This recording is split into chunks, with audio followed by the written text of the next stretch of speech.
SEMA 2009. The cars, the parts, the experience. Nobody brings it to you like Power TV.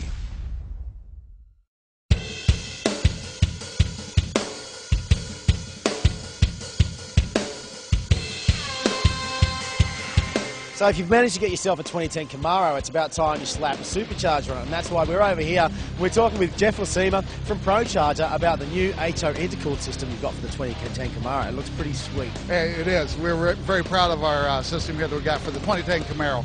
ProCharger, we actually went to Detroit for the measuring session clear back in February. We are the only supercharger manufacturer to go to Detroit. Our engineers were literally crawling all over this car, tearing it apart. But that way, when the car came out, boom, we were ready for it with this HO intercooled system here.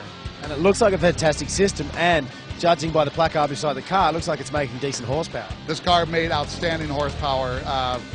Before it was modified here for the SEMA show, we did it in our shop completely stock exhaust with our HO intercooled system here, 6.5 pounds of intercooled boost. On our Mustang dyno at our shop, 526 rear wheel horsepower. On the DynoJet dyno, 532 rear wheel horsepower. Completely stock, other than the addition of the ProCharger system for it. So with a bolt-on system, you can make up to about 175 horsepower. Exactly. We're saying add 175 horsepower to your stock 2010 Camaro. And of course, anything you do above and beyond that, headers, cylinder heads later, intake cam, that's only going to increase the horsepower output. How easy is it to scale up with this system? That's the other thing that we really worked hard on the 2010 Camaro here, is making this scalable. We know that these cars are going to get modified. You know, how long is a 2010 Camaro going to stay stock? Not very long. But what we've done with this system here is made it so that it can grow with you. Right here, what you're looking at is a P1 SC, which is our entry-level supercharger, if you will. But again, over 500 rear-wheel horsepower. But the other thing you'll see is a dedicated 8-rib drive, meaning the supercharger has its own drive belt, 8 ribs, so lots of good traction to the supercharger. But as you start to change cylinder heads, intake cam, want to go up to a D1 SC, you're going to get more supercharger power, more power there.